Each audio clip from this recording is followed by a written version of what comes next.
The following is a presentation of the Belly Up Sports Media Network. Ladies and gentlemen, welcome into the Corner Roof Podcast. I am your host, Jared Clem. So, surprisingly tonight, yes, we are live. Usually on Mondays, of course, we don't do recordings unless we have something fun going on. So, not only is our co-host, Matt Ordazzo, live in the Meadowlands, boots on the ground, we're going to try to get him in midway through the show, if not a little earlier. We also have a special guest. But first, before we get to him, joining me now in his business suit attire, looking all fancy and professional, our fantasy expert, Patriots fan from Texas. Let that one sink in. And Houston sports fan besides the Texans, ladies and gentlemen, Mason Rutch. How are we? What's up? Oh man, he's all spiffy and ready to go. Also, we got our intern Chris in the back looking up everything for us. And joining us now, of course, the man of the hour, the replacement for Matt today because he couldn't stay away. This man is a diehard Steelers, Penguins, and Pirates fan. He is one of the most well-known sports media figures on TikTok and YouTube. One of my favorite Yinzers, and unfortunately, ladies, he's now officially off the market. Ladies and gentlemen, joining us now, host of the Frank Michael Smith Show and Frank Michael Smith on everything social media. Ladies and gentlemen, Frank Michael Smith. Jared, thank you. And I did not expect the off the market comment. That was nice. Hey, listen, congrats to you and Carmen, man. Gotta throw some love to you. Camila, but thank you. Camila, Jesus Christ, my buddy's fiance's name is Carmen. You're good, man. Oh my God. You know what the worst part is? I actually fucked up her name once when I had to give them a toast at their little birthday dinner. That was really bad. It's the C names, man. I can't figure it out. It's tough, man. I mean, some people in my family still don't say it right, so you're good. Fair enough. Well, buddy, listen, we're happy to have you. We're happy you're staying and hanging in with us for today. We've got a bunch of. I'm sorry. I'm gonna say right now. I'm just sorry about your Steelers, man. I picked them. I want. This is gonna be therapy. This might be therapy. You could be a Giants fan, buddy. Like there are worse things in this world. There are. There's not many, but there are. I've taken some good grace in that, but man, this has been so rough. Like I felt better going into that week one than I can remember in like 7 years, and that was just so bad right away. Well, hey, listen, you know what's so weird? We can honestly do a hierarchy of who had a worse week. Honestly, let's start off the week. Let's go around the horn. Who had a worse week in the Steelers? I'll start off with the easy layup. We'll start with the New York Giants. Get busted. It doesn't get worse than that, right? Yeah. I mean, the only thing that didn't happen is like Saquon didn't get injured for the year. You know, like we saw some guys, like unfortunately, some bad injuries in week one, but that's almost as bad as you can possibly do. Yeah, I'll throw another one out there. Your division rival, the Cincinnati Bengals. They're now the Bengals again because what the fuck was that offensive play calling? I don't know, man. I have some Bengals friends I talked to today. I did not expect the Bengals to lose and for everyone to be confused with Joe Burrow. That's the most confusing is he just looks so bad. Like my buddy told me this morning, it was as if he was throwing shot put. That's how he put his throwing motion and his passes. I mean, that's the highest paid player of all time. Like that's who we're talking about here. It didn't see that coming. That was not on my week one bingo card. I think there was, we'll get into it because we're about 2 minutes. We're about to hop in to obviously America's favorite game, the one sentence game, but we'll talk about how much of a clusterfuck this entire thing was. I don't think I heard anybody hit their parlays. Like between Saturday or Sunday, I think everyone's parlays were shot to shit. But I did call it. I texted you. I said Miami was my lock of the week. Those boys. I took them. Miami. I liked it a lot. That was a great game too. That was probably my favorite game to watch. Oh, an update, by the way, Cam Kitchens is okay. Our All-American safety. Apparently, he might even play in 2 weeks. So, I am happy as hell because he's the best player on our damn defense. And watching Jimbo cry, complain, and whine the entire way to the locker room was like Christmas. My hatred of Jimbo Fisher stretches back to his Florida State days. So, we'll get started. Mace, buddy, what was your overall, before we get into one-sentence games, what was your overall thoughts this weekend for football? You've been kind of quiet over there. Yeah, I mean, obviously we all watched Texas just kind of dominate. I guess dominate's a little bit of a stretch, but outplay Bama. in their own house in all three phases of the game. So that was, at least for me, pretty depressing to watch. But overall, it was a fun weekend. OU won. Got to see the Aggies lose, so that's never a. I'm never going to complain about that. And then NFL wise, same old Patriots, right? Always, having themselves in it till the end of the game, and then finding a way to just not make it happen.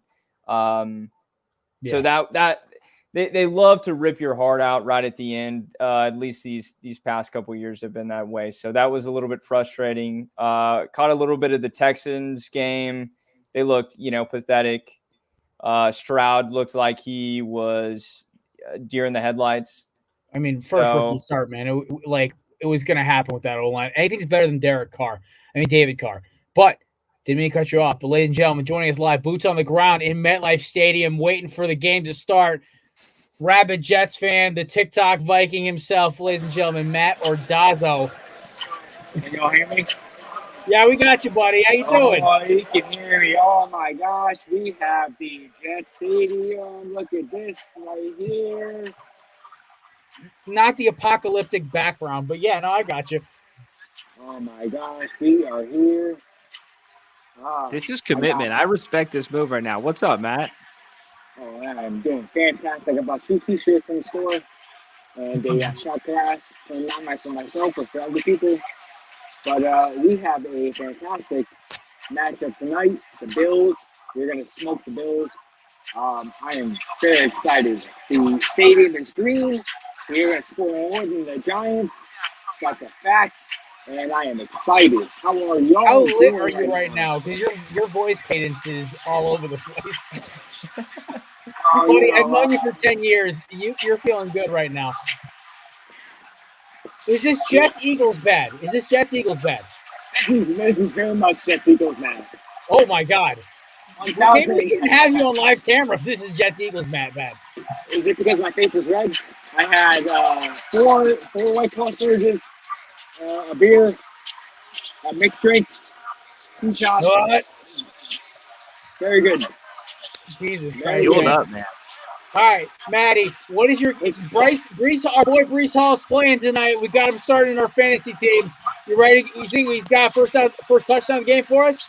Well, we won our fantasy matchup. There's no worry about Brees Hall. Corner booth represent. Dalvin Cook is getting the bulk of the carries right now, which I'm not worried about. Brees Hall come back healthy when you're ready. Let Dalvin Cook, take the carries while he can. I feel very confident with Brees Hall. I think he can get a touchdown today. Even if he gets 40% of the carries, I don't think it's a big deal. I'm very excited for today, but I think Brees Hall should have a good game. And listen, Buffalo Bills defense got weaker than like they did last year. I'm not worried about it. It's going to be a tough game, but Brees Hall should be fine. Dalvin Cook should be fine. Let's get Aaron Rodgers out on the field. I am ready. The throwback logos are on the field, and I'm ready to go. Brees Hall should be locked in. Let's go, baby. Are we doing throwbacks tonight? Are we doing what? Is it throwbacks tonight? What is that the uni? It's throwback tonight, yes. The white uniforms are going to be out on display tonight. It's a throwback game. I'm watching the Jumbotron. Greg Zerline has his throwback uniforms on. They look beautiful. And, yes, throwback tonight. Very excited. All right. Maddie, before we let you go, brother, final score prediction. Final score prediction, 27-20, New York Jets, baby. Let's go, Jets, Jets. All right, buddy. Say hello to your family for me. Enjoy the game. Be safe. We'll talk to you Thursday, all right? All right, buddy. Shout out to Korner Podcast. Let's go, baby. All right, go Jets, bud. That was better than I expected. I was waiting for his MetLife Stadium has the worst Wi-Fi reception or LTE or anything. I don't know what it is for being a fucking open field in the middle of nowhere. There is no reception. You literally are like sitting there with your damn phone. And for the record, Matt and I, the story behind Jets and Eagles was the 2015 Chip Kelly year where Brandon Marshall lateraled the ball to nobody. It was that game. Matt and I were in college. We were so hammered that we don't remember getting into the stadium, the first quarter, or half the second quarter. So the fact that he's saying that he's that lit right now makes me happy, and also thanking God his fiance and his mom are with him, because I don't think he'd get home by himself. Jared, I don't think I thought about this until I hopped on the podcast today. Yeah, bud.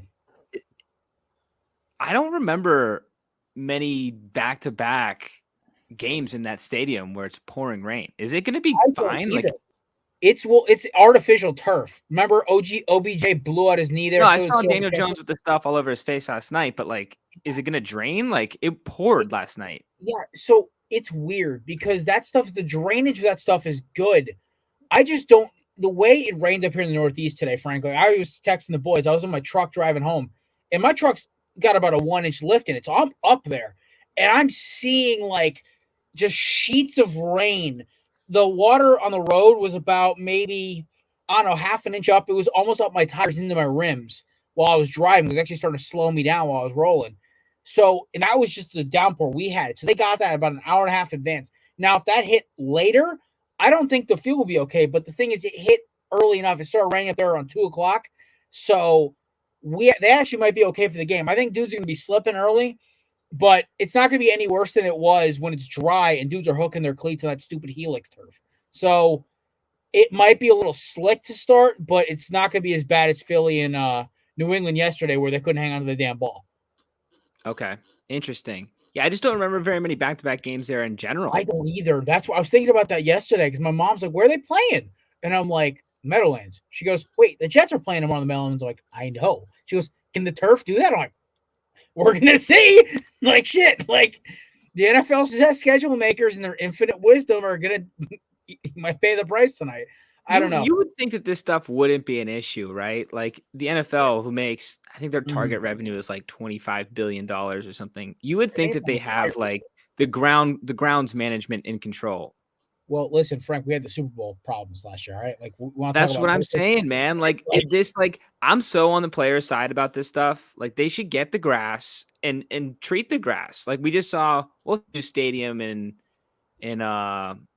London they're building where they're like storing the grass underneath so they can have concerts and everything too. Like, we need that technology. Where's that? I don't, you know what's so crazy? And also it's like, I think there somebody was telling me once, and I also heard something about on McAfee, you know, your fellow Yinzer, right? And I'm hearing them bullshit. And this is AJ Hawk saying shit. So, you know, he's always got some tinfoil hat shit coming out of his mouth. But about the NFL having like companies with investments with that turf, and they don't want, because it lasts longer, it can take a beating with concerts and shit. Because I saw a post yesterday for some girl on TikTok where they were finding like the sparkles from the Taylor Swift concert in the Levi Stadium like cup holders, and that's like weeks earlier, plus games, plus events. Like, and you think about it, these stadium owners, they want their revenue from their stadium. Like, think about the Link, right? In the last couple of weeks, they've had Zach Bryan, I believe, perform. They've had 4 different concerts, comedy shows, plus Eagles games, Temple games, and that's grass. But the beating that stadium takes is brutal. But you also notice how not a lot of guys go down with like torn ACLs because the Eagles will actually spend a little more money on the turf. And I remember when I was a kid, I remember Heinz Field used to be like this too, where that by mid-November, there was a brown circle in the middle of the stadium, and it was just grass on the outside. Because we were kids. I think Heinz Field was really bad growing up. Thankfully, it's like nowhere near that bad anymore. Well, but that was We horrible. talked about it before the show, before he got on. The Ricky Williams return game to the Monday Football game between your Steelers and the 3-0 Dolphins. 3-0 game. That was fucking brutal. It was 3-0. It was like a swamp. And remember the punt plugged. Yeah, they got stuck in a wedge in the ground. Yeah, that was ridiculous. I don't know. Pitt plays in that field too, so they go back to back on that field now, and it's fine. So I don't know. Clearly, some technology is in there. Get that shit away from me, Pitt Panthers. Ugh, gross. Oh man, just ugly. You know, Dracovic got booed on Saturday. Well, he doesn't have flowers to bail him out anymore. My biggest take of the draft. I wasn't at the Steelers game, but there had to be some boos there too. Back-to-back booing in the North Shore, you just don't see that. Yeah, I know. That's more of an Eastern Pennsylvania kind of thing. But like who was it? Like Djokovic. And my biggest point was during the draft why I think Zay Flowers is the second best receiver in the draft. And everyone's like, why you have him ranked so high? I'm like, because I watched him bail out Djokovic at BC every single game. And I'm going to go on a fucking tangent here, right? But he brought up Djokovic. I was thinking about this. I'm like, and I watched Zay Flowers bail Lamar out yesterday with a couple bad throws. And he just came back to the ball, adjusted midair, changed his route on the fly. And I'm like, this dude may be an 1,000-yard receiver by the end of the season. That's why I drafted him over any of the other rookie receivers besides JSN. Because I was like, okay, Zay Flowers in that offense, besides Andrews, who's never on the field anymore, he's the best option for Lamar. I take him over Bateman or whoever the other guy is in that lineup that they have, whose name is escaping me at this point. They've got OBJ. They've got Nelson OBJ. Aguilar, Yeah, no, OBJ. they've But how long OBJ going to stay healthy? That's my worry. Not long. You're right, Jared. I mean, I think it was obvious yesterday. I mean, that's Zay Flowers is the WR1. He's this year's Garrett Wilson. It's very clear, and he was very capable, or at least appeared very capable to make plays, and they even used him in the run game. So he's a versatile player, and I think he's going to be very good, both on the football field and for fantasy purposes. There you go. All right, fellas. So I think it's about time we kick it off a little bit. All right. Now it's time for America's favorite game. Kick the music. So, it is time for the 1 sentence game presented by Candidates. Promo code BELLY 20 for 20% off. If you're like me, used to dip, you don't want to get the habit, you don't want to destroy your teeth, you want to get them all mangled and shit. Amazing flavors. This mint tastes like Coke mint, and for guys like me, that's the best thing in the world. 10 milligrams of CBD per pouch. Promo code BELLY 20 for 20% off. Me and Matt are personally paying for the amount of dip we order for their new interior fridge in the break room and how much Matt and me go through. But they've got like 4 different flavors. The Rippers flavor is kind of a nice THCP. It's a nice little alternative to the THC. It's not bad. And on top of that, they have flavors from Arnold Palmer, range of the grape, the peach, the mango, mint, wintergreen. They got them all. Amazing company. My favorite story to tell is one time they shorted me a 10. I let them know. They sent me my entire order for free. That's the kind of guys you're dealing with at Candidates. Amazing people. Promo code BELLY 20 for 20% off.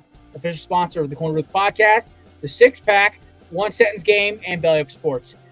Gentlemen, I'll get it kicking and rolling. This is where I let you know how I felt about games, and then you react to my headlines. So the 1 sentence game is me making a fool out of myself and you guys reacting to it. So we're only doing 3 college games. The only 3 college games Madden.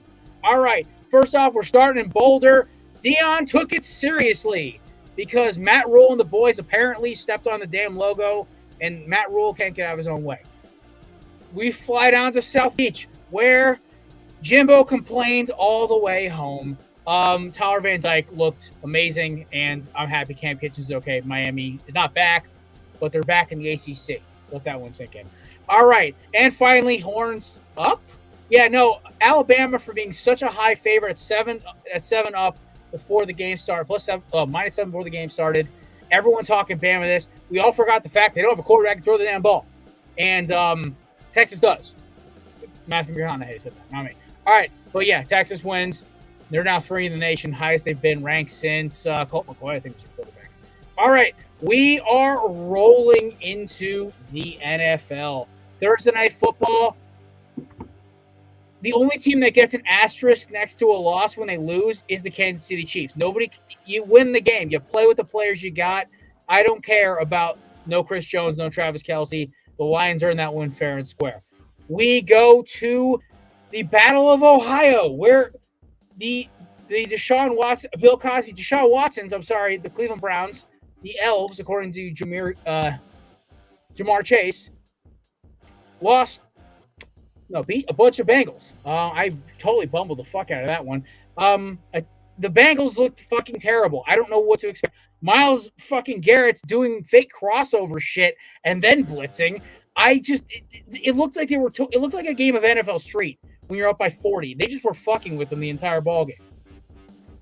Then we go to my next favorite game, and this one was so bad I had to turn it off. And that was the Saints and Titans. How was this a legitimate football game? The lack of quarterback play between Carr and Tannehill was so bad, you could have had me and Frank playing opposite sides, and we probably would have put up 20 points each. This was atrocious. Buccaneers, Vikings, the Baker train is rolling, baby. Mason, I called it. Also, the Vikings luck streak's over. They're finishing last in the North this year. Texans, Ravens. I'm sorry, CJ. I'm not even going to make a GTA joke that I had waiting for that one. I can't do it. Falcons, Panthers. This game was about as meh as the quarterback play, but the fact of the matter is the Falcons have 14 different guys who can score a rushing touchdown. And Kyle Pitts will never score a touchdown this year. Jaguars, Colts. A little assist from my boy DJ over at High Low Sports. Yeah, Anthony Richardson needs to learn how to fucking slide. That last hit was brutal. Also, I still don't understand how that DeForest Buckner touchdown is a touchdown, but we'll let that go. Also, Calvin Ridley. Guys, like, come on. My man, Jags money line. It's my nickname for him on my team this year because dude's just killing people. We'll make this quick. 49ers showed up, played a practice squad, and left. Sorry, Frank, that was easy. It's okay. Y'all beat the next team you play by 30 next week. Speaking of practice squads, we got two playing each other in the nation's capital. The Cardinals still almost found a way to beat the Commanders. And somebody told me, I think it was a certain member of High Low Sports who told me that the Commanders are going to win the division this year. Okay, stop. Raiders, Broncos. They let Russ cook. And then the second half, Russ became Russ again. Jimmy G with the most awkward slide of all time to seal the game. Dolphins, Chargers, the Tuable. Honestly, it was the most entertaining game of the week. Just a shootout back and forth. Very similar to Texas, Alabama. But listen, Tyreek Hill is 1 in a million. Bears, Packers. Yo, the Bears, they can't. I'm just laughing. The Bears are just laughable. Eagles, Patriots. Yo, what the fuck was that, Philly? You should have beaten them by 40. That's all. Mac looked good though. Ketsu Kendrick Bourne. Got to show love. And Christian Gonzalez locking up Devontae Smith in the fourth quarter. Got to give credit there. And last but not least, second to last. The Rams beat the Seahawks. Gino, what the fuck? You have like one of the most loaded offenses in football, and you lost to Matt Stafford in a practice squad. I don't get it. And then last but not least, speaking of we don't get it, apparently the Giants didn't get the actually had to get off the bus to go play the game because the Cowboys were basically just running walkthroughs out there. 40-0 the final score. That is it, fellas. What stood out to you this weekend for football, college, pros? It's open season. Let's roll. Frank, you're the guest. You go first. I don't think we spent enough time on Dion. That's the biggest story of the week, even after the NFL. It's still the biggest, man. That was the biggest public win I think I've ever seen in my entire life. I was part of it, and then I immediately gave all my money back with Bama, but that's all right. It's okay. I lost my parlay too. No, not a parlay, but I was just riding high. I was like, there's no way, man. Like, is Texas back? Are they really back? Turns out they might be. I'm not quite there yet, but dude, I think it's still the biggest story is Dion. Like, this is I just don't think there's anything like this. Like, what can you compare it to? When like LeBron with the big three. That's what I think about. Like when you go back and they bring all this young talent. Shadur Sanders on tape, Frank. You know how much I love watching like quarterback mechanics and tape, dude. From snap to release, he looks like a professional quarterback, and there's no hitch to his throw. Everything's clean release, arm strength's there, and he's almost like a statue in the pocket. He's not antsy at all, and it's a little. I'm like, this dude play. Imagine if this dude started at D1 instead of sitting at Jackson State for 2 years. Oh like, my God. I tweeted about that with Travis Hunter. I was like, thank God that Dion made the move here. Like, imagine if we never got to see Travis Hunter and he would just hold up at Jackson State. And, like, these guys were 4th and 5th round picks. Imagine the teams who, like, the Eagles grabbed Travis Hunter in the 4th round. The Steelers grabbed Shadur Sanders in the 5th. Actually, it wouldn't be that bad for our teams, to Frank. But, it's like, dude, they would have been buried. I think one Jackson State player who was, like, one of their best players in the team last year got drafted in, like, the 5th round. That's insane to me. This is like what Dion's doing right now is like when you would play NCAA football back in the day and you pick the worst team and you're like, I know how to recruit these guys. Like, yeah, I'm playing versus a bunch of computers. Like, I can do this. And you bring that team to, like, getting 5 stars. Or it's in the NFL when you're playing Madden and you start off as like the Lions, just because you need to have a bit of a challenge. Like, it's incredible. I mean, you said computers, and that reminds me how Matt Rule is the biggest square on the planet. He just looks like that dude sweats pastrami, I swear. Mace, I know as the resident Sooner here, you don't want to talk about Texas being back, but you got to admit, Quinn Ewers and the boys were ripping it down the field on Saturday. It was wild. Yeah, I'll touch on that. I'll touch on Colorado first. I think that it's highly entertaining to watch Colorado play football. I think that people are getting a little bit ahead of themselves, considering they have played a team that's going to win 3 to 4 games in Nebraska, and they've played a team that's going to win 7 or 8 or 9 in TCU. So I think it's going to be very interesting when they play Oregon, when they play USC, when they play Utah. I think Travis Hunter is a fantastic player. I think if he continues what he's doing, he's 1,000% going to be in New York come the new year. And I mean, I think there's a chance that if he keeps it up, he'll probably end up winning the Heisman. So look, they're highly entertaining to watch. Is that going to translate to team success? I don't know yet. We'll have to see how they match up against teams who are better than them in everything, better coached, better personnel, better everything, right? Bigger brand, all that. So it's going to be interesting to see when they match up against those 3 teams. They've got Oregon and USC back-to-back, not starting this coming week, but in 2. So that'll be very interesting to see how they match up against those 2 teams. To touch Mason, on the can Texas, I pause there for a second? Absolutely, yeah. I agree with you. I'm pumped for those games, especially the USC game. But haven't they done that in back-to-back weeks? They were dogs in both games, and especially the TCU game. Like, I think they've already done that. No. And I agree with you, Frank. I think the competition is just, I mean, USC, I feel like people think if things go, the way it's supposed to for USC, they're going to find themselves in the national championship game. Especially now that Bama's cleared out. Maybe they finish with a 2 seed and they're able to play a team like, Florida State. They could find themselves in a national championship game very easily. They're easily the best team in the Pac-12, for sure, despite their defense being atrocious. However, like I said, I think Colorado is fascinating to watch. It's been incredible to see how Dion has done this entire roster turnover and brought in so many new players from, all sorts of different schools, including the HBCU schools. And these guys are making an immediate impact against real competition, right? It's not like they're playing, wherever they were playing at the crummy schools that they were at before.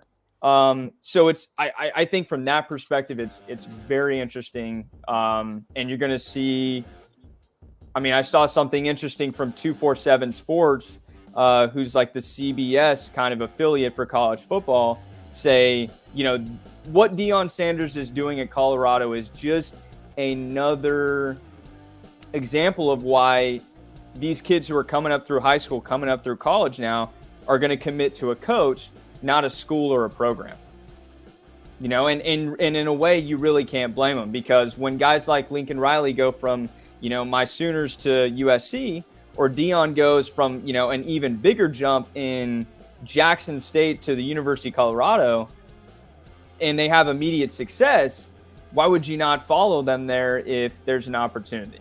So, okay, to go, jump in, Jared. Oh, well, before I touch on Texas. I completely agree with you, because even like as small as look at Mike Norvell, what he's done at Florida State. They were a joke 2 years ago. Like, they were a 2-win team, 3-win team best. Mike Norvell flips that culture on its head. Mario Cristobal, so far at Miami, he had to get and leach out the Manny Diaz culture, which, to be honest, they were trying to be this machismo team with no size. Now they go out and they get the guys who want to play the correct way of ball. You go to Alabama, the king of all of this.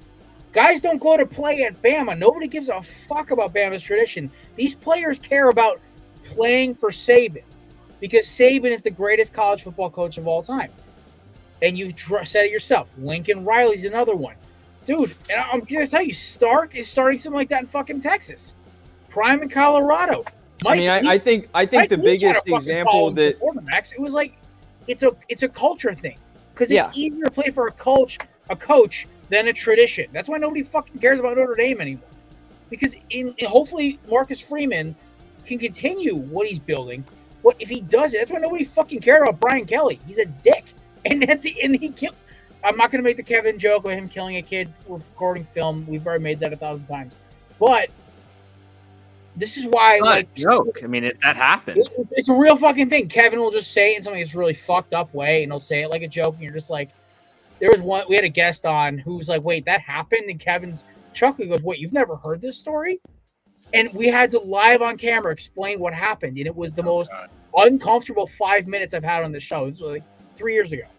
Well, to my point, Brian Kelly has never had that appeal, whether it was Cincinnati, Notre Dame, and now at LSU. It's never had that appeal. So, Mace, you're 100% right. And I think the biggest example to me, forget Colorado, forget USC, forget Florida State, like you said, Jared. How about we look at TCU? Where was TCU 2 years ago, right?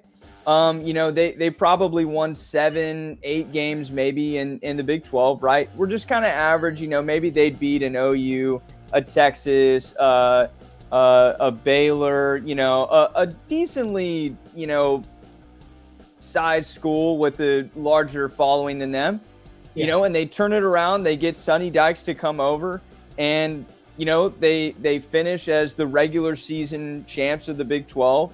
Lost to K-State in the championship, but, found themselves in the national championship, right? And that was in the span of a year.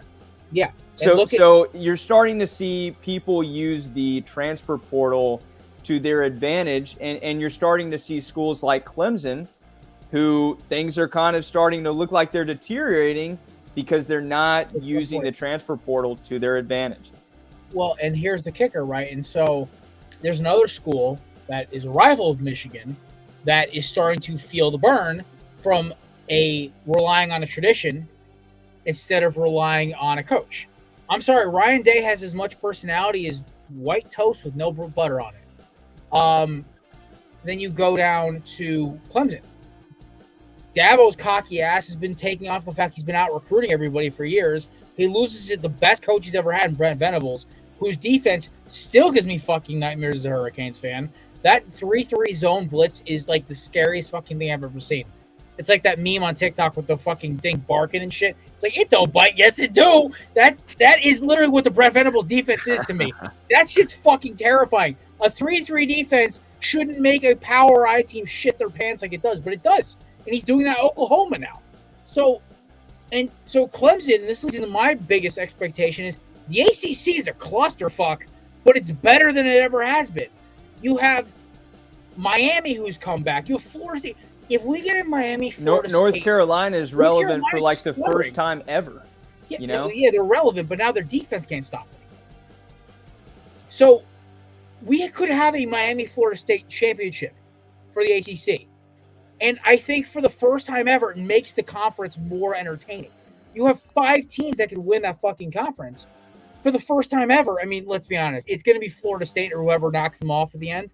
But it makes the conference better. But it's almost like you finally take out some of these programs. The Big Ten's more entertaining now that Ohio State's not the dominant power because they're having quarterback issues. You take out Clemson, who's the dominant power forever, and now they're having quarterback and coaching and recruiting issues. And this is what made the SEC and the Pac-12 so great. It's always Utah may end up winning every fucking year because whoever the new team is, whether it's Oregon State, USC, UCLA, whoever, shoots themselves in the foot in the championship. But there's always a new team challenging them. Where in the SEC, it was Alabama, Georgia, Florida, LSU, Texas A&M, and it just Tennessee. It keeps going. The mixture of new schools makes it less regionalized because when you look at these conferences, you actually have to pay fucking attention now. And now you add Oklahoma and Texas to that mix. Holy shit, the SEC is on a gold mine. And now teams with the realignment, it's only going to make the school things better because now the ACC's chokehold with Clemson is gone. The Big 12 is adding 15 new fucking schools. The Big 10 has added 4. And next year, dude, picking conference games in our preseason show is going to be a fucking clusterfuck. Because I'm like, wait, when the fuck did they join the conference? So that was my biggest thing. But college, but boys, pro ball, I think this week may have it beat. Because, yeah, it's week 1. Week 1, I heard Jim Nantz say this. Week 1 is the one week you don't put too much stock in. But there were some things that I want to put stock in and stock down on. I'll start with it first. The Bengals' offensive line is still fucking terrible. They have not fixed it at all. Yes. And you have Baltimore with a healthy Lamar. Frank's Pittsburgh Steelers, as much as they got thumped by a really pissed off Niners team, who've been complaining all offseason how they got done a raw deal, they were going to kill whoever they play. They could have gone in and played the freaking Chiefs. Yeah, can I touch on that? If there's anything to like hope for as a Steelers fan here, that Niners team might be sick. Like Purdy was way better than I imagined. He never lost his composure the entire game. Every time he rolled out, it seemed like he found someone. Part of that's because, the Steelers inside linebackers left a lot to be desired, but the man was putting the ball in the money. He looked like a 10-year vet in that game. I'm so impressed by him, especially coming off the surgery too. That defense is nasty. They can beat you in so many different ways. They're balanced. McCaffrey ripped off a 65-yarder. Kittle barely even caught the ball. I mean, that team is loaded. I think if they're not going to be in the NFC Championship game, I'll be shocked. Oh, no. Can we just establish this right now? Unless Dan Campbell and the boys get hot, it's going to be a rematch of last year. Right. And I think just to touch on San Fran real quick, I think when you have that many weapons we saw Brandon Ayuk, go for 2 touchdowns and $150 yesterday, right? Mm-hmm. And so I think for Brock Purdy, Brock Purdy is not even near being a top 12 quarterback in this league at all. But when you have all those weapons, when you have all those dynamic playmakers who are virtually capable of doing anything on the football field, it takes so much pressure off of Brock Purdy because he knows that, at any given point, any of these guys can take over a game, right? Kittle, Ayuk, Juwan Johnson, Deebo Samuel, McCaffrey, and they've got Elijah Mitchell who barely plays, who would start for most about maybe 15, 20 teams. Yeah. So the depth in terms of weapons for the rest of the for the rest of the roster in terms of offense, and I think it's the same on defense too, it's incredible. And I think you're right, Jared. There's just no way that it's not a rematch, barring a team like, Detroit really just catching fire, man, at the end of the season. No way, right? I want to ask you about, and we'll ask Frank when he gets back. Last night's game, the nightcap, the game where I literally said my boss is a Giants fan. I walk in this morning, goes, "Hey, did you watch the game last night?" I'm like, I watched 2 drives, put it on my side screen, and turned on Starfield. I was done with this game. I was like, this is ugly. I watched the first half. I don't know how you could watch much more than that. It was just brutal. When you've watched football for 8 hours already, you're done at that point. You're not going to watch the game as 25-0. Well, listen, you had a worse start to the day than most of us did, buddy. You're a trooper for hanging that long. Usually my team loses, I'm done by the I'm done. I'm turning the Xbox on. Fuck football for that weekend. I'll ask you guys this. How much stock do you put in the game last night? I know obviously week 1, so if it's not week 1, it's 35-0 or 32-0, whatever. How much stock do you put in either the Giants being bad or the Cowboys being good? Or is it more of lack of preparation on Daybell's side and the fact that the Cowboys have been staring at that fucking Zeke snap play for the last 6 months and have wanted to kill somebody? The way I look at it off the bat, I think it's a little column A, column B. I think that last year the Giants were way overproduced. They were in the same boat as the Vikings, where they played way above their standards. They have a lot of holes in that roster, and the Cowboys got in their grill and took it to them from the start. I think the Cowboys are just as good as they were last year. Are they better? Not really. I still think they lack a power running game. But against a team like the Giants that don't fucking matter. I mean, Let me make I the don't case know, for- man. let me Pollard make the looked case for the pretty Cowboys, though. sharp last night, dude. Well, I no, think I'm the saying- Cowboys are good, man. I don't think you're giving them enough credit. Like, I do think they're better. Like, they have someone who might be the best defensive player in football, and I say that as a fan with TJ Watt on my team, who was incredible. Micah Parsons is unbelievable. So you have him. There's no reason to believe he's not better than last year. Dak's not going to lead the league in interceptions again. You've got young weapons on offense. Pollard looks good. He's back from the injury. McCarthy, whatever the deal was with Kellen Moore, the guy does know what he's doing. Like, everyone likes to make these McCarthy jokes. The guy has won a Super Bowl. He has been a part of great teams here. And he has a plan. It's not like this guy's like some idiot going in blind. Like, he knows what he's doing. I think this team has room to improve. I think my biggest kicker with this team, and it's very straightforward, it's that when I look at their roster, there's a lot of things I love. Like Micah Parsons, best all-around defensive player in football. Like every position, he can play 3 different fucking positions, 4 if you want to really play that. I think Dak will not lead the league in picks, but I still think the decision-making problems are still there. I don't think they were fixed. I think they were band-aided. I love Tony Pollard. My thing is they don't have a grinder. When you got to play a team like Philly or San Fran who can literally plug the fucking box. How about this? I mean, you're talking about a running back. You're talking about a running back, right? Mm-hmm. Isn't Kareem Hunt still in the market? That is a Jerry Jones move. He doesn't care, right? Kareem, he's a big body. Yeah, and also, I mean, hey, they'll trade for Mike Evans. Don't you worry, man. Mike Evans is getting dealt by the deadline, and don't be surprised. Unless the Bucs are like 6-1, which is completely possible. They're it's more likely than the opposite. So I mean, literally, like I think it is. I mean, I can probably touch on this for our fantasy segment coming up, but I mean, I don't see how there's any way that Mike Evans is a Tampa Bay Buccaneer past, I don't know, week like 5 or 6. No way. How much is left? Especially if he starts Evans playing well. Is he really still worth it though? Like he's been in the league for almost 10 years now, right? Because he was on Manziel's year. Probably a little bit less, but yeah. Okay, so he's 9 or 10 years in the game. He's the most frustrating player to have in fantasy football.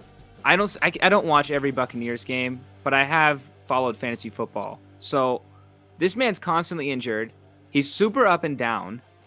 Like he'll have like 35, but then he'll have 0-0, like 2, whatever. Like, he's out games. Are we sure that that's like some big move? Like everyone's lording Mike Evans over the trade market. It's immediately rumored. I've never seen a week 1 trade rumor with KC. That was the quickest trade rumor I've ever seen in my life. Everyone wants to manufacture Mahomes get more weapons because they're like Kadarius Toney, who has he's Brucey from the longest yard at this point. But hey, I wouldn't mind dumping a 4th, 5th rounder for Mike Evans and like you guys need a goddamn receiver. I mean, hey, as a Patriots fan, I wouldn't mind that at all. But I mean, if you're Dallas, right, and you've now got Brandon Cooks, CD, Pollard, Mike Evans, I think that puts you closer to San Fran and Philly and, puts you past Detroit. I don't think it hurts you. I don't think they need to receive. Yeah, they have Gallup too. Like, I think they're good there. We also ignore the fact that Detroit has a shit ton of cap room, a lot of draft capital, and they could easily go get a guy like Mike Evans. If Detroit starts ripping off wins, that's a total thing. Dan Campbell I'm gonna tell you what, man. This Mike Evans guy, he's big, he's physical, he likes to hit people. He's a lion, man. Let's do this. Like he's gonna have. Jared, what about this? No one's talking about this yet, especially after they won in week 1. And you mentioned it in your 1-sentence piece. I don't know what's up with Seattle. No one really thought the Rams were going to win that game. But I still don't think the Rams are winning many games here. They've already cleaned some house. Could Cooper Kupp be gone? Get healthy, trade him. I think there's a possibility, but I think now with back-to-back seasons where he's injured, the valuation of him from the Rams' perspective is not going to be met by anybody else. Because it's like they are keeping this injury so down low, right? the information on this Cooper Kupp injury, I feel like, is at an all-time high. Like there's just no information on this injury. Like they're saying he's seeing specialists. He's on the IR. I mean, soft tissue, man. It's hiding really in Minnesota in like an Airbnb. Like the fuck is that shit? You know what? I think if they get him healthy by like week 7, which I think is possible, show him off for a week or two, and deal him. That's not far fetched. They were I just think offers. They were listening to offers for Stafford.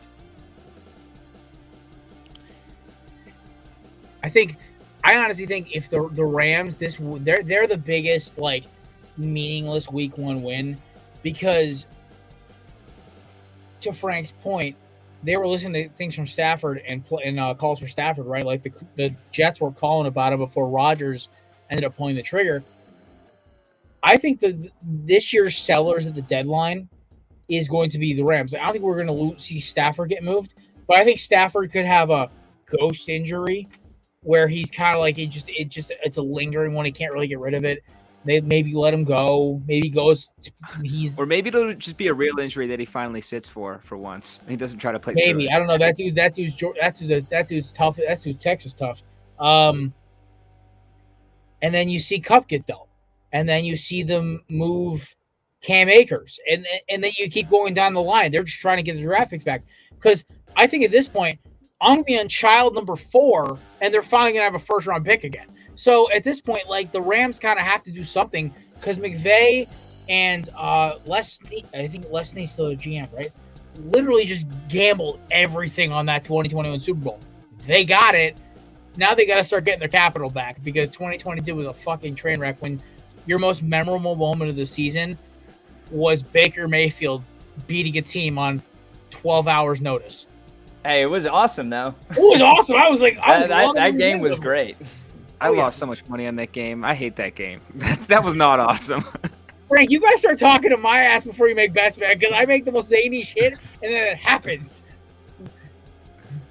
Hey, man, I'm always a text away. Give me that, please. Take a little bit of the crazy juice. All right, and last but not least, speaking of the crazy, I still think the wildest thing I watched on Sunday was just how out of sync a team that I picked to be an AFC contender in the Bengals. What was that? And I understand it's week 1, but your offensive line, like Myles Garrett's literally doing crossovers, hop-stepping to the line of scrimmage, and then blows past your guard. I don't know if he's in shock, but like I'm just like, what am I watching? And Joe Burrow gets benched. $75 million in a year. They quit, man. I did not. They straight up quit. That was embarrassing. They'll pick it up. I mean, I think anybody who's going to sit here and tell you that, I mean, personally, I think that's the best week 1 overreaction, right? Is that, the Bengals are just done, right? Oh yeah, like, their O-line sucks. I'm just like, what the fuck? Oh man, hey, I had Joe Burrow in one of my fantasy leagues. A 3-point bomb by Joe Burrow. So thank you for that. But I mean, there's just no way that play is going to continue. I mean, this dude was, phenomenal last year and earned himself, one of the richest deals ever in terms of quarterback contracts of all time. Their offensive line has sucked for the past 2 years. Everybody knows that. But hey, some days it's just not clicking. It was raining pretty hard. Mace, to your point. Go ahead, Frank. What? I'm sorry. I thought I didn't mean to interrupt you. But to your point. No. Go ahead. Week 1 from last year, Burrow was awful. He threw, I think, 3 picks. The Bengals had like 5 turnovers to the Steelers in that really, really weird missed kicks week 1 game. Yes. It was the same thing as last year. He's going to be fine. I have no doubt about it. To be honest, the more we sit here and talk about it, the more I want to put together the overreaction parlay. I have not seen the week 2 lines, but I want Giants, Steelers, and Bengals. Give me them. The one point I will include about Burrow now he is 1-5 versus Cleveland. So look, he doesn't play well versus the Cleveland Browns. It's very weird. But that's what it is. And so this was just another, I guess, example of that. There's no reason to go out and say, oh yeah, look, the Bengals, oh no way, they're not the favorites to win this division. They're not right up there with Buffalo or KC, right? They've got the Ravens next week, another tough test, but hey, I mean, there's no reason to believe that they're not going to come back looking sharp, looking normal. I mean, maybe if this continues for another week or two, hit the eject button, right? Maybe it's time to start worrying a little bit. But until that happens, you just got to say, hey, well, sometimes you win, sometimes you lose. I gotta go after this, boys. I want to hear both your takes on this, though. There's always the one team in each conference that completely falls out. There's always that team. The Bengals are an early contender, a very early contender, but they're a contender. Do we have AFC and NFC contenders for those? Have you guys thought about this? So my NFC contender got smoked last night. I think the Giants are that team because I don't like the Cowboys looked phenomenal. And you said I didn't give them credit. And I probably will go back and watch some tape of that game this week while I'm at work because, between sales calls, I kind of keep my brain moving. And I honestly may see the Giants, to me, everything fundamentally in that game looked off. And usually fundamental stuff is the last thing you lose, not the first thing you get back after a season. And with the Giants, Daniel Jones looked like he was just off. Everything was missing targets, the lack of receiver help. They looked defeated. And the fact that they didn't try to fight and score. That's what, the fire didn't seem there. Where last year they were getting their ass kicked by a team, but then they put up 2 touchdowns at the end. They're like, all right, whatever. Okay, they're going back. And then that same team came back from 24 down against the Packers in London to win, or 21 down. It was or maybe 17, I think. 17, fantastic game. Yeah, fantastic game. I'm watching that shit. Walking through Trader Joe's trying to get food for the tailgate party I'm going to, and I'm like, this is incredible. I'm not even mad about this. I think that's my NFC contender. AFC, I think they play tonight. I have a very weird feeling Buffalo is either going to be that team that wins the AFC, or they're going to be that team that misses the playoffs or is the last team in and they can't do it. Because if Tua stays healthy, that Miami team can outscore anybody. My other contender is the Chargers because Brandon Staley is a stump man. trying to call plays. He's just he's too many analysts. analytics. Job. It really is. Yeah. So real quick, surprised you mine guys are didn't put probably going to be Vikings. Baltimore for the AFC. That's an easy pick. I think that Lamar is he just didn't look sharp, man. It doesn't look like this dude is making that jump that you need to in your 4th or 5th year. I believe this is his 5th season now. And he got a massive deal over the offseason that he was absolutely deserving of. But as we know, sometimes that, does not help. And then in the NFC, I think this is pretty easy. I don't even know if this is slightly a bold prediction, but the Vikes, man, they look terrible yesterday. Kirk is just, there's no way he puts up the numbers that he did last year. Jefferson looked awesome, but that's never going to change. And, I think they're in a tough division that's kind of sneaky good, or at least competitive. So I think the Vikes for sure drop out. And then in the AFC, Baltimore. That pick is valid, man. They won 13 games, so that counts. They hold the record for the most one possession wins in the NFL history, right? It's and the defense gave up the most passing yards by a ridiculous amount. Oh yeah, and wide margin. Part about this is, guys, that 35-point comeback against the Colts, that's not happening again. Okay, there's a lot of those. I watched that game live. I lost $100 in that game. It's, oh man. All right, Frank, my friend, we appreciate you coming through and hanging out with us for the one sentence game. Listen, we all know and love your content. Tell the folks at home where you can find your amazing stuff. Frank Michael Smith, everywhere but Twitter. Just Frank Mike Smith there. not because I like it, because I ran out of characters. But Frank Michael Smith everywhere. Jared, this is great. Always love being on. Brother, I always love having you on. You're our favorite recurring guest. Hopefully we'll talk to you soon, man. I'm pulling for your Steelers next week, man. Get a dub for me. Cheers. Cheers, brother. And ladies and gentlemen, joining us on the from backstage to hang out with us for the back end of the show as we talk fantasy and Monday Night Football, the handsome devil himself, our fellow Eagles fan, our intern Chris. Ooh, handsome fella, dude. I love that intro. Well, listen, What's up, all Eagles fans are handsome, man. It just comes with the territory. Yeah, I dig it. All right. I was going to say you're like a weird body double mixture of Carson Wentz meets Nick Sirianni, but I'm going to let that one roll for a little bit. Let that one marinate. Yeah. All right, speaking of marinating, Mason, it's your time to shine, pal. How you pronounce? Okay, so I've been apparently fucking. I owe you an apology. I've been fucking up how to mispronounce your last name for the past year. How do you properly pronounce your name?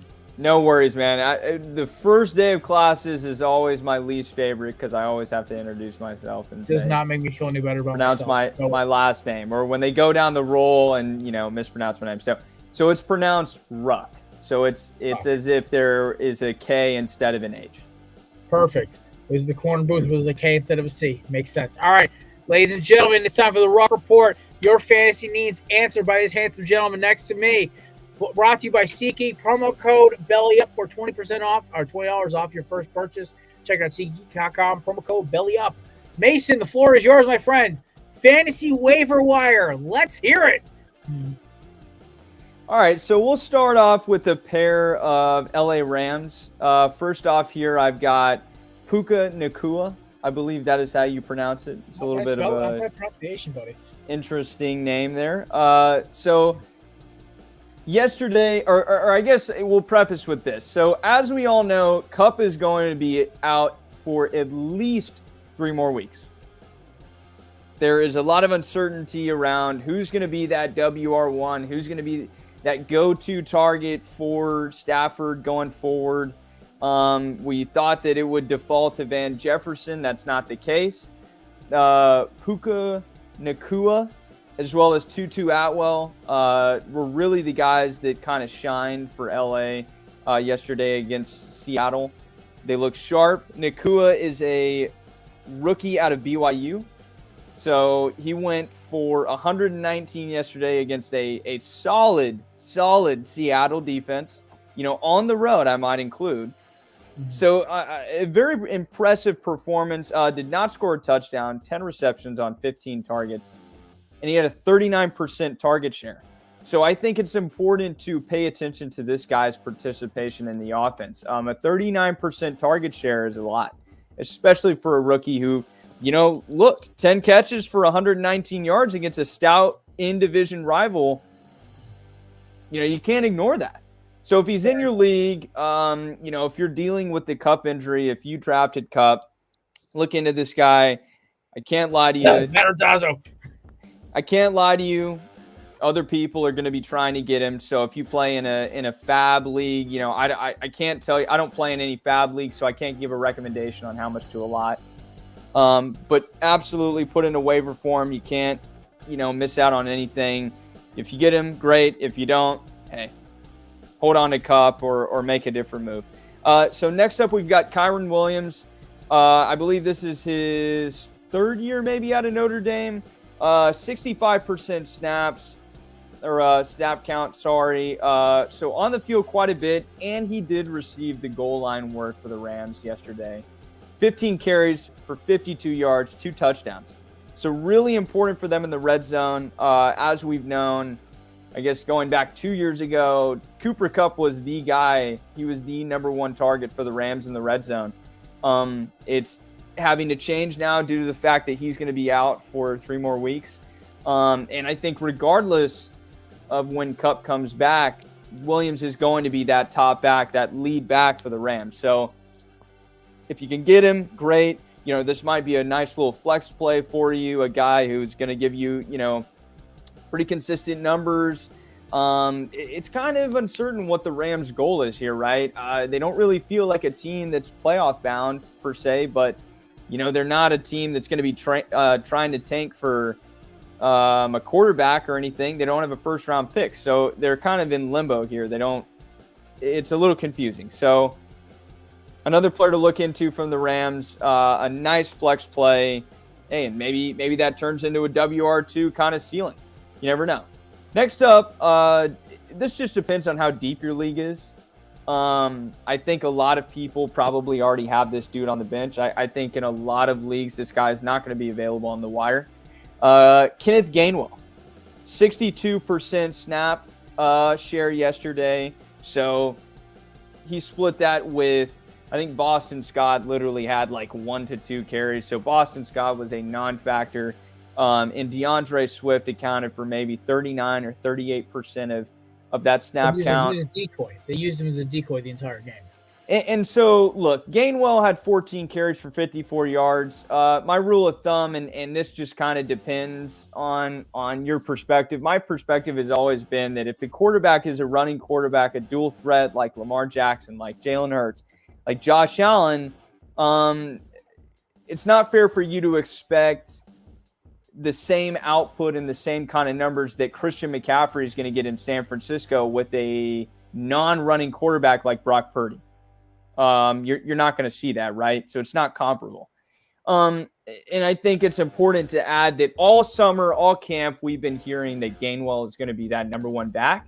But we've also been hearing that they are going to feed the hot hand. There's not going to be – it's going to be a week-to-week thing. Next week Swift could be great, right? He starts out the game, looking good, looking sharp. That day Swift might be the go-to back. So it's iffy with these teams that have multiple personnel that they use. So Gainwell is a nice waiver if you can get him, but be weary of what comes along with picking him up. Moving on, we've got Zay Flowers out of Baltimore. Jared and I touched on him previously in the show. Just looked phenomenal. Immediate impact from the rookie in a number of ways. They used him in the passing game. They used him in the running attack. 48% target share from the receiving side, 9 receptions on 10 targets, only 1 drop for 78 yards. We've been hearing all summer, once again, similarly to the situation in Philadelphia, that he has been outstanding in camp, really turning heads, really attracting a lot of attention, and kind of showing teams why they messed up in passing on him in the draft. He looked great yesterday. I watched this game start to finish. They were playing the Texans and really just dismantled them. He looked sharp, man. I've got this dude in 2 leagues. I'm excited about him. I think if they can kind of keep up their end of the deal with the pass game that they brought Monken in for to pass more, I think this guy would be a nice flex play. I don't really see him as a WR2, but if this continues, man, he deserves to be in your lineup week in, week out. So look into him. Lastly, this is kind of a week-to-week thing. If it was me, I'd monitor this guy for maybe 1 more week to see how he does. Let me see who they are playing this upcoming week. Pardon me for this. They are playing the Falcons. This is none other than our favorite Jordan Love. Looked impressive yesterday. 245, 3 touchdowns. He went 15 for 27, so not super accurate, but accurate enough. He had 23 fantasy points, 73 QBR, 123 passer rating. And, I mean, look, I know it's the Bears. I understand that. Chicago is nothing to brag about. We made plenty of fun of them on this show, and they don't look any better. They look awful. They look like they're probably going to be in the running for the Caleb Williams and or Drake May sweepstakes come later in 2024. However, jump in, Jared. I have one sleeper based off that one. Packers D, if it's available. Dude, holy shit, they played lights out yesterday. And you look at they're all healthy. and they've got all their guys back. And the Packers could be like that sneaky last wildcard team based off of that defense, because the Bears looked like they were a JV team trying to play varsity. It was brutal. But continue, Mason. Anyway, I mean, I completely agree, Jared. That's an excellent. Couldn't agree more. Anyway, look, I think a lot of people were unsure about Jordan Love. I mean, he did not look good in the games that he played in last year. He did not look great. He didn't. Did he start a game? I can't remember. Jared, do you remember? Chris, any idea? He started. He came in at the end of that Philadelphia game. I remember that. He started 2 games in 2021. Okay. Yes, because Rodgers had COVID. Yes. Okay. With COVID toe. Right. So anyway, look, similarly to Kenneth Gainwell, who's on this list, I think it's smart to, and this comes along with risk. Don't think that it doesn't. Monitor him for another week. If he goes off against the Falcons, which, he probably will, the Falcons suck. Pick him up, right? Like what's who's it hurting, right? To pick him up and maybe he takes off. You don't know. If you're feeling kind of iffy or unsure about your quarterback position at the moment, Jordan Love might be a good pickup. He looks better. I don't know if he's going to have very many fantasy implications every single week, but he looked good. And that kind of rounds out the list. So in that order as well, that's in terms of priority. That's how I'd rank these guys. So, yeah. Buddy, I love the Jordan Love pick. I think he's going to have a very sneaky good season. The Kieran Williams pick with Cam Akers being about as reliable as a Tesla in 0-degree weather. Yeah, it makes sense. The Justice Hill one is a no-brainer, and good on you for putting it in, because some people would be like, oh, it's too simple. No, guys have to understand, J.K. Dobbins may never play another snap in the NFL, at least for the next year and a half. Yeah. Yeah, this dude runs hard. He runs straight downhill, which is the perfect thing for that Ravens offense. Especially in the division that they're in, man. They play in crummy weather a lot. It's play opponents. Bump and grind from start to finish. Right. So, hey, I said, I think it's interesting with the Ravens backfield, particularly because you've got to deal with Lamar, who runs the ball quite a bit. But it seems like they're phasing away from that. Now maybe that is sort of a week-to-week thing, but they've been very adamant about the fact that they want to protect Lamar, right? They want to make sure that he is healthy long-term now that they've financially committed to him with that contract. So it's going to be interesting to see how that plays out. Zay Flowers, like I said, go and get him if you can. You're going to regret not picking him up in 3 or 4 or 5 weeks when this offense is really humming, man.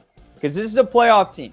The Baltimore Ravens are a playoff team, and they're at the point now where, the front office is not happy with losing in the first round of the playoffs. They're looking to win Super Bowls, and they're looking to win Super Bowls starting this season. That's why they spent a first-round pick on Zay Flowers, right? So, and I do think, honestly, and here's maybe an overreaction, fellas, and this is kind of how I want to end this before we get into Monday Night Football. I could easily see the Ravens winning this division because listen, Lamar's sloppy. Dude didn't play at all last year. Let's be honest, the back half of the season. But Zay Flowers looks like Garrett Wilson 2.0. If OBJ can stay healthy for 3/4 of the season, Bateman stay healthy for half of it. Dude, this is a legitimate offense. And even if they don't have Mark Andrews, they still have other guys, and their offensive line isn't bad. I still think that defense is legit for sure. They can hang with Cincy, man. They can hang with. Get a running back to help Justice Hill out, and that's a team that wins the division, because I still think Cleveland overperformed. I think Cincy underperformed. I think Pittsburgh underperformed. I think Pittsburgh is that sneaky team. I wanted to say this before Frank left, but he probably obligations, obviously. I think they're that team that kind of is like Pittsburgh is like last year, they're hanging around the AFC playoffs. It's wait, when the fuck did Pittsburgh get back in the race?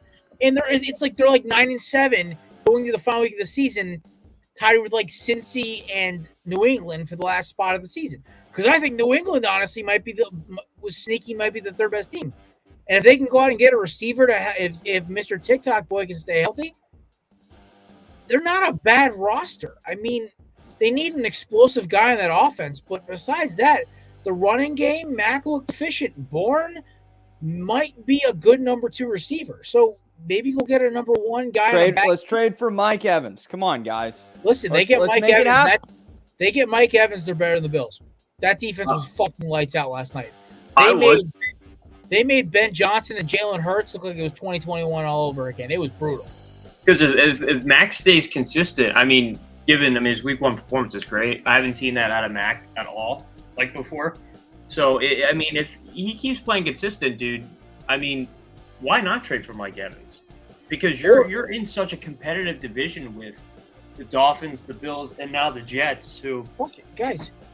Or, listen, if the Vikings are down, go get KJ Osborne. I know he's not a 1, but that's a good 2. Or go down to Arizona. Go get Hollywood Brown.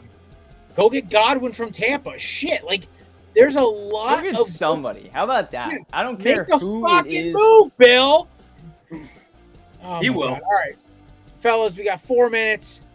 My football game kicks off at 25 and about 20-ish, right? 8:35 kickoff usually Eastern time.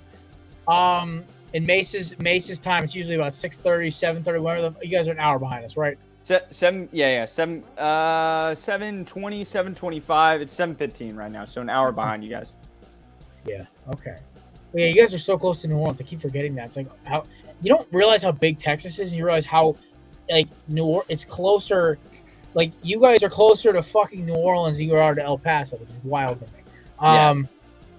So, like when you go into New Orleans, there's a sign, Houston, Texas, X amount of miles. I'm like, really? He's like, yeah, it's close as shit. I'm like, wow. That's wild. I think what they say, Jared, is like El Paso is closer to California than it is Houston, maybe. Yeah, and I think even like what is it, like Dallas and New Orleans is about the same distance driving wise with traffic. Probably. Yeah. I don't know. My sister made that drive. I'd have to ask her. She did LA. She did LA to Connecticut down the southern way. So either way, folks, tonight's gonna be a good game. I'm not gonna get all crazy with what the matchups and everything. All right, my favorite matchup tonight is Sauce Gardner versus Stephon Diggs. Make Josh Allen throw to Gabe Davis or Dalton Kincaid. I think this is going to be a problem. That Jets defense looks mean. They look athletic. I think we're going to see at least 2 interceptions out of Josh Allen today. That's a bold prediction. Yeah, I agree. I love the matchup between Sauce and I like Stephon. I'm really excited to see like Rodgers debut because obviously it's a new team. He's been with the Packers for over 10 years. New scenery. He's got a new team. He's got some familiar faces like Lazard and Randall Cobb he brought over. So I'm more excited to see how he does than. I know what I'm going to get out of the Bills, but like you said, the Jets defense is fucking insane. It's top 5 in the damn league. So I lost 11, baby. Yeah, I'm rooting for the Jets. I got Gabe Davis in a touchdown parlay for tonight. So let's go Jets. Ballsy. That's ballsy. All right, Mace, round us off here. I think I'm just most excited, kind of like Chris said. Just to see the QB's duel, man. When Allen is at his peak and when Rodgers is at his peak, and now they're playing each other. That sound Monday Night Football on 9/11 in New York, man. That just sounds like a Jets by 1,000 USA. Oh my God! And listen, also our boys boots on the ground there tonight. That's dedication to the craft, man. Also, little moment of silence showing off my bald spot to it is 9/11. It's been 23 years. I remember this being obviously I was 6 when this happened. Y'all two were a little younger than me, obviously. But it's something we don't forget 23 years later or 22 years later. I can't count apparently. But a little moment of silence for everyone who died and all the first responders that day. And that being said, Everyone have a good game. Enjoy the night tonight. We will see you guys Thursday. Corner Booth Pregame will be back. Chris will be off. He'll be enjoying his birthday. Happy birthday to Chris. Both my teams are playing fucking Thursday, too. It's a little fucking irritating. Miami kicks off against Bethan Cookman at 7. Philly kicks off against those schmucks from Minnesota at 8. I'm going to have like the split screen going on and throw something through a wall. I wish you could do like a custom split screen on YouTube TV. That'd make me so happy. Either way, folks, enjoy your night. Shout out to Frank Michael Smith for coming on. Check us out on All Things Corner Booth. Shout out to Matt for doing Boots on the Ground live from MetLife. And to you, Mason and Chris, for coming through as well. We will see you guys Thursday. Shout out to our sponsors, Candidates, Belly Up Media, Mahler Bros, and SeatGeek. Peace!